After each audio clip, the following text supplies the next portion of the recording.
Rebonjour à tous et bienvenue dans la troisième partie de ce 12e MOOC consacré à la production de biocarburants durables, à savoir biojet et biodiesel. Dans la seconde partie, on a parlé des impuretés présentes dans les huiles. Voyons maintenant comment ces huiles se comparent aux carburants produits à partir de pétrole. On voit ici de quoi est composé le kérosène fossile, plutôt des chaînes de 10 à 15 atomes de carbone, avec une densité mentionnée ici et une masse molaire moyenne typique de l'ordre de 170 grammes par mol. Le diesel, quant à lui, concentre les molécules un peu plus grandes, typiquement de 15 à 20 atomes de carbone, avec une densité mentionnée ici et une masse molaire typique de l'ordre de 240 grammes par mol. Les triglycérides, quant à eux, ont une densité de l'ordre de 0,92 et une masse molaire bien supérieure, d'environ 900 grammes par mol. En effet, le triglycéride présente un nombre important d'atomes de carbone, environ 3 fois 18 égale 54, plus le motif propane du bout, soit environ 60 atomes de carbone par molécule.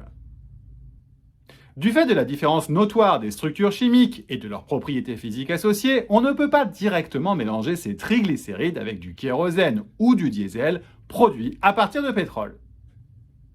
Mais alors, comment faire pour incorporer ces biomolécules dans nos réservoirs?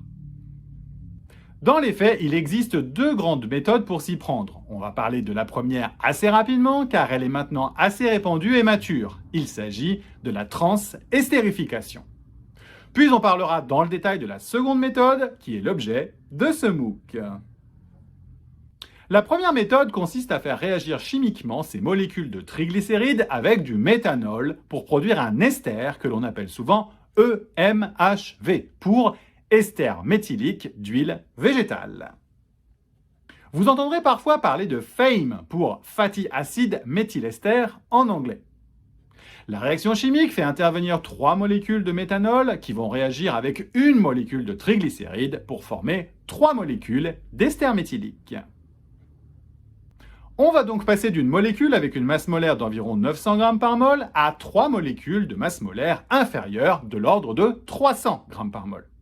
On produira au passage de la glycérine qui sera utilisée notamment dans l'industrie des cosmétiques. À noter que cet ester produit contient toujours environ 11% poids d'oxygène. Quand on met côte à côte un ester méthylique et un diesel issu du pétrole, on voit bien que leurs propriétés physiques sont similaires en termes de masse molaire, de densité et de viscosité. La législation autorise actuellement d'incorporer jusque 7% volume de MHV dans le gazole à la pompe, raison pour laquelle vous pouvez lire B7 sur les pistolets à la pompe. Mais alors, si on veut aller au-delà de 7% volume d'incorporation de biocarburants, comment faut-il s'y prendre? Dans ce cas, une solution alternative est de considérer une unité que l'on appelle HEFA pour Hydrotreated Esters Fatty Acids, ou HVO pour Hydrotreated Vegetable Oil. Rendez-vous dans la quatrième partie de ce MOOC consacré aux biocarburants. En attendant, faites le quiz et abonnez-vous. À très bientôt. Au revoir.